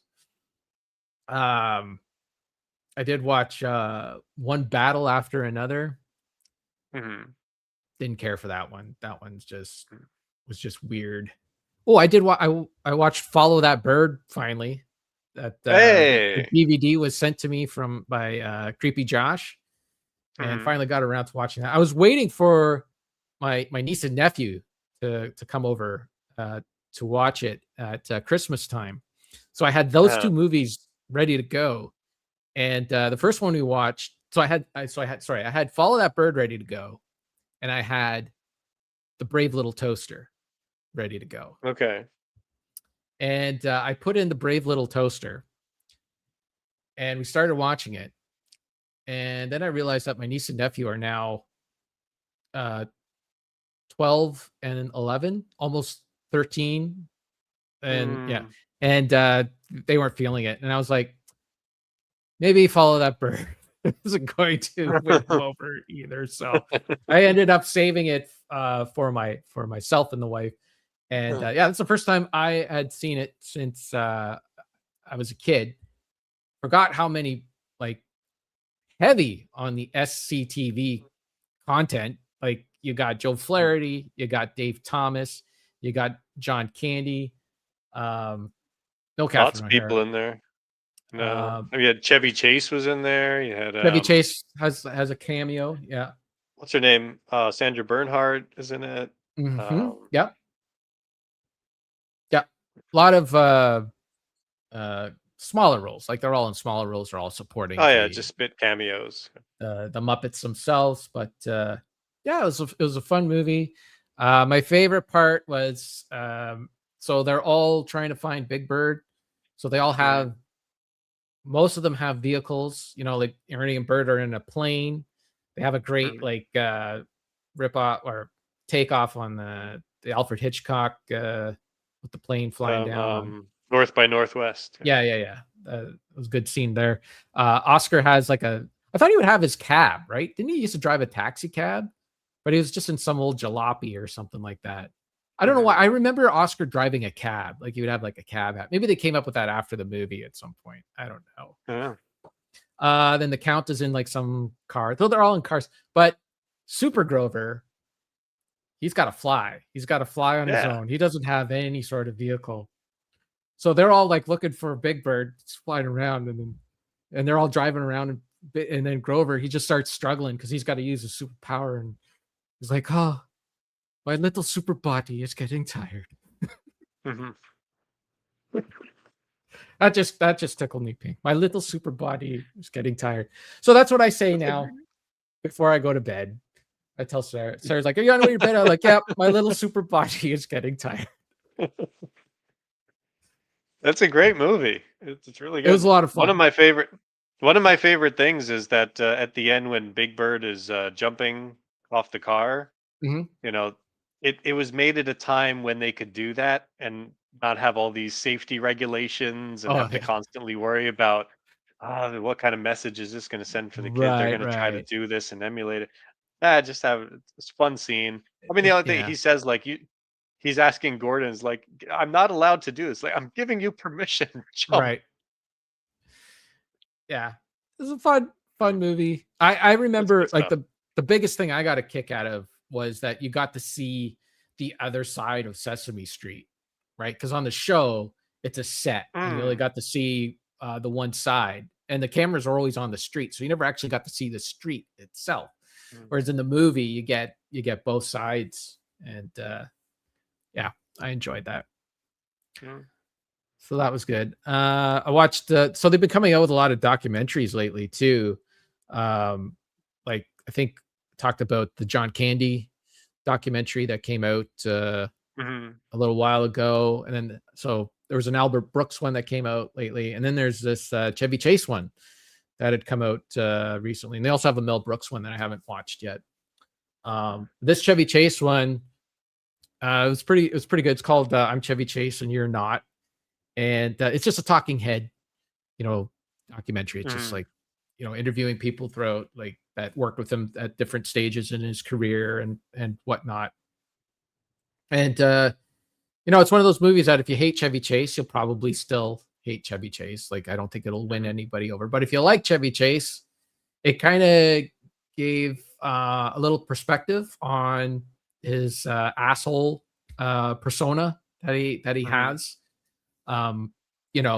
He's basically he's an old school comedian that would interact with a lot of other old school comedians, right? And comedians understood that like when Chevy Chase would say something outrageous, it was because he was trying to be funny, and they would take it as that, and they would interact with him in the same way. And then like later on, like he was on the show Community, and he was famously at odds with everybody else, all the other actors on that show. He was kind of like pushed off to the side. The showrunner for that show, Dan Harmon, who I think went on to create Rick and Morty, and then had his own problems later on. But anyways, he was notorious for like kind of torturing Chevy Chase. Like he would, well, like basically the other cast didn't like doing scenes with him. So they basically broke the character's legs so they could keep Chevy Chase in a wheelchair. Really? And he wouldn't have to, like, they could just sit him down in a chair, get him to do all of his lines, and then get him off the set kind of thing. But the way that he was getting frustrated with the way his character was, like they would write his character as really racist, right? And eventually, like Chevy Chase was kind of like, I want this character to be part of the team. I don't want him to be fighting with the rest of the team all the time. And the infamous thing was that he said the N-word, but in the way he describes it is that what he said was like, the next thing you know, you're going to have my character saying, the N-word and calling all these other, calling all the other black actors on the show the N-word. And he didn't say the N-word, right? He just came out and said it like that. And they took all offense to that, and basically Chevy was eventually pushed off of the show. And Hmm.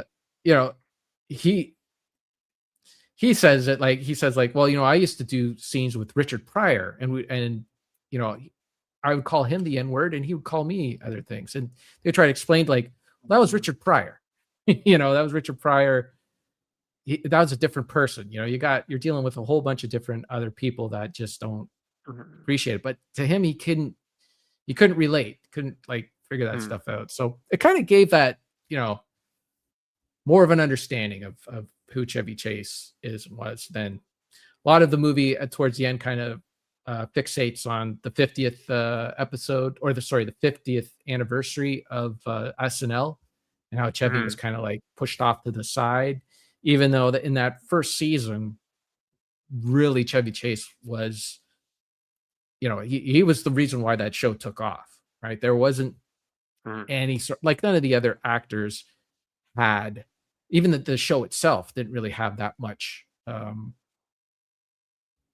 in the mainstream kind of thing. It was Chevy Chase. Like, one of the writers, they said like he would meet, like, he'd be, at home at Christmas time, and the neighbors would come, like his parents' neighbors would come over to the house, right? And they're like, "Oh, so you're writing for a show? What show is it?" He's like, "Saturday Night Live." They're like, "Oh, I don't know what that is." He's like, "The show with Chevy Chase." And they'd be like, "Oh, okay, that show, yeah." Like Chevy Chase was bigger Okay. than Hmm. the show itself, and then so to see him kind of like pushed off into the background for that 50th anniversary thing was kind of like, yeah, I could kind of see how that would, you know, kind of sting a little bit. Is But that just the way they didn't want to risk him saying anything, I think that was doing the it. wrong thing? I think that was it. Apparently, like the way Lauren, like they had Lauren Michaels on, and the way he described it was that he had a couple of different things in mind to do for Weekend Update, and it ended up that Bill Murray took over the segment that he was on. I don't know if Hmm. you've seen the 50th. No, I And haven't watched it. yeah, so like basically Bill Murray did like a ranking, like it was something that he did on the old show where he would rank things. Wayne's World kind of did they would do like a rip of that too, like where they would pull Hmm.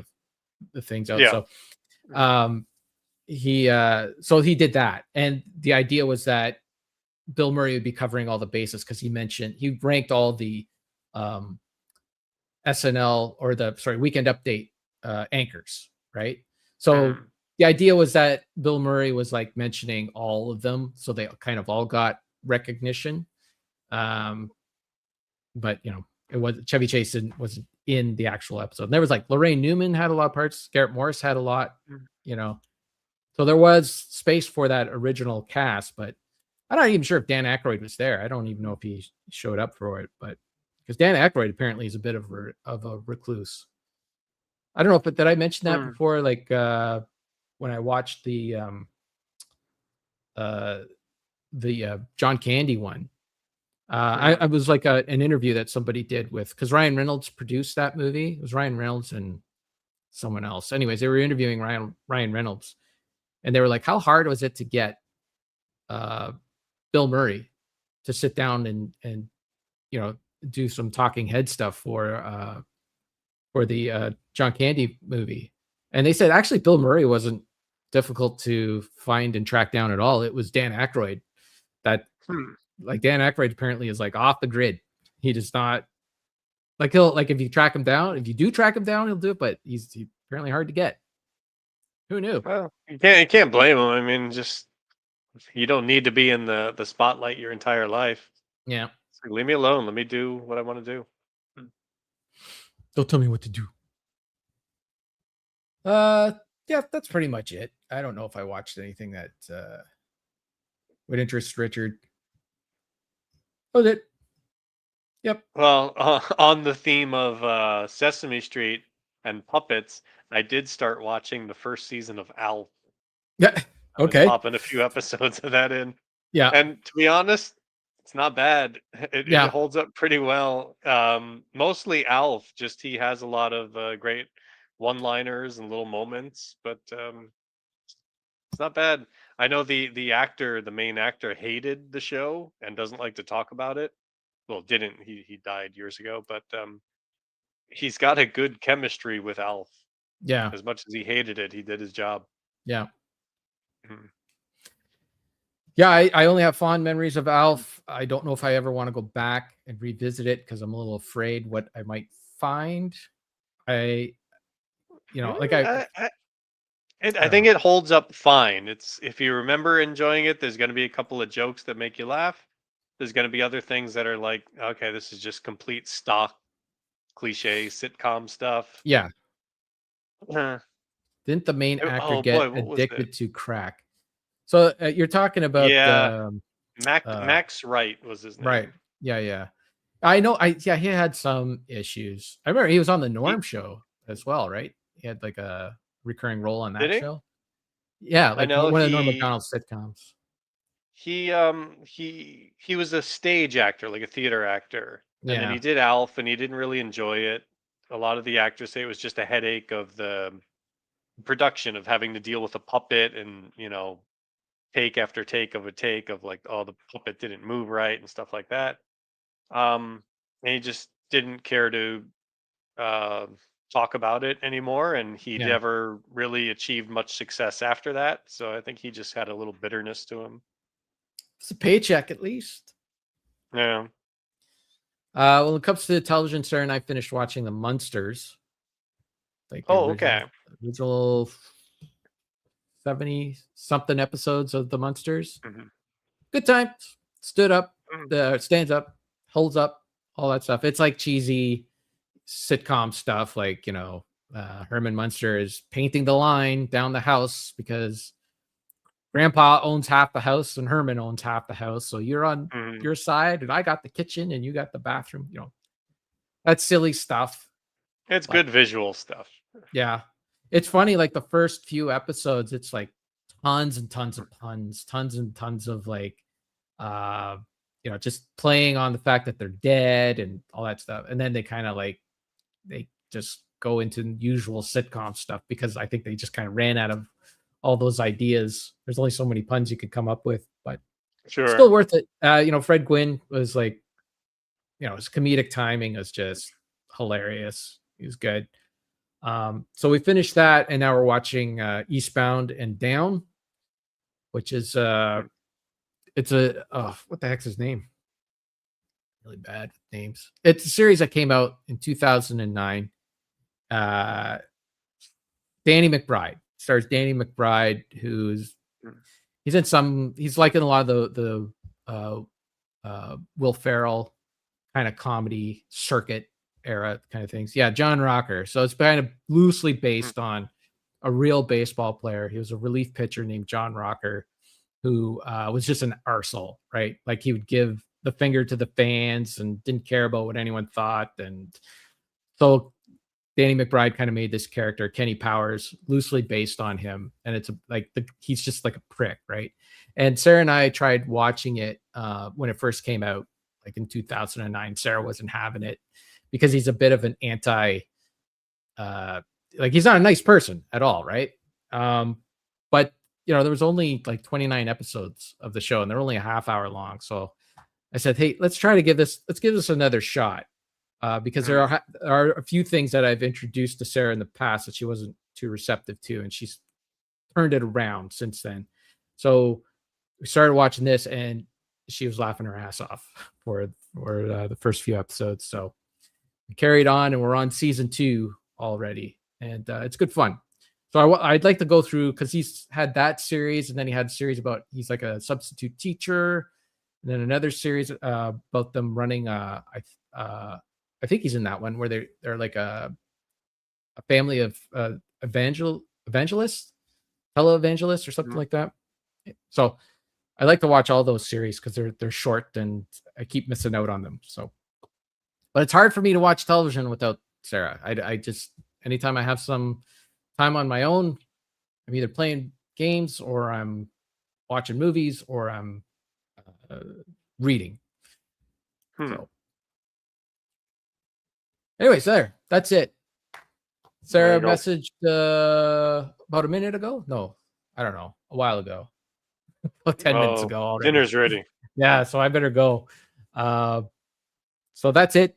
Don't forget to watch, what the heck is the name of that movie? Night of the Juggler. Alf, Night of the And Juggler. watch Alf. Follow along with Watch Alf. Alf. And next month you'll be able to share in some Alf stories with Richard. Yeah, there was in the first episode. You remember the neighbor? There was the nosy neighbor. Her name Mrs. was Ochmonic. Mrs. Ochmonic, And the actress went on to play Jerry's mom. Jerry Seinfeld's that's right. mom. Yes. And Willie mentions to Alf, "Oh, that's Mrs. Ochmonic," and Alf goes, "What is that? A typo?" There's great little lines in there. Yeah, that was like the era of of sarcasm and wise ass, right? Like I think it started with like Bill Murray, and then kind of carried over, and like everything was like wisecracky, but it was just one character, not every character. Like in a modern Kurtzman Star Trek, it's just one character was like that, and the other characters just kind of put up with them. Garfield, they got to play it straight, or they have their own. Yeah. Okay, same kind of thing. Okay. Thanks everybody for watching and listening. That's it. You done? You want to say goodbye? My super body is tired. Our super bodies, our little super bodies are tired. Goodbye. Crash the Grover.